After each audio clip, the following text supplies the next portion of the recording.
نفذت شركة الحزم للصرافة في محافظة إب وشبكة حزم تحويل بالتعاون مع وحدة جمع المعلومات بالبنك المركزي اليمني ومركز المال والأعمال دورة تدريبية في مجال مكافحة غسل الأموال ومكافحة تمويل الإرهاب لعدد من وكلائها في مختلف المحافظات تحت شعار الوفاء عهد.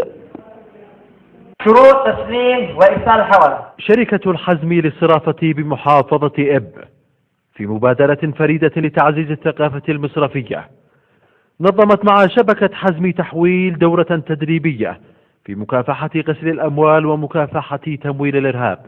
الورشة نظمت بالتعاون مع وحدة جمع المعلومات بالبنك المركزي اليمني ومركز المال والأعمال، واستهدفت عددا من موظفي ووكلاء شركة الحزم وشبكة الحزم تحويل في مختلف المحافظات. أشكر شركة الحزم للصرافة وعلى فعاليتهم وجميع العاملين في هذه الشركة للصرافة لتقوية الاقتصاد اليمني، وأرجو من الأخوة جميع شركات الصرافة أن يحذوا حذو هذه الشركة. طبعا كان الهدف من هذه الدورة هي رفع مستوى الوعي في مكافحة غسل الأموال وتمويل الإرهاب ومكافحة الاحتيال، أيضا الالتزام بجودة إدخال البيانات في النظام المصرفي.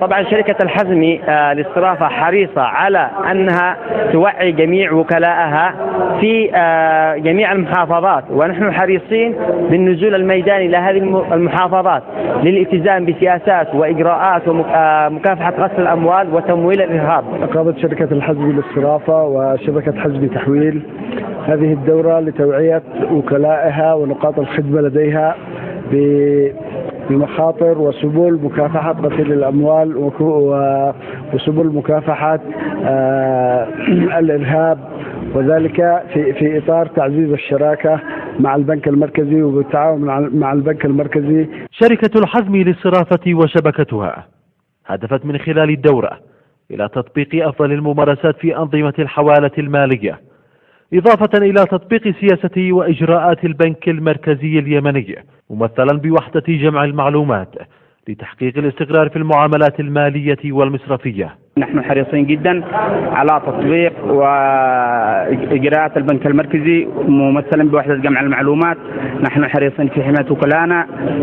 نحن من هذه الدورة بإذن الله تعالى نهدف أن نكون استفدنا وأفدنا الوكلاء وحميناهم بما يتوافق مع قرارات وإجراءات وسياسات البنك المركزي. احنا سعيدين جدا بتوقيع العقد مع شركة الحزم وشبكة حزم تحويل لتنفيذ البرنامج التدريبي الخاص بمكافحة غسل الأموال وتمويل الإرهاب بالشراكة مع البنك المركزي.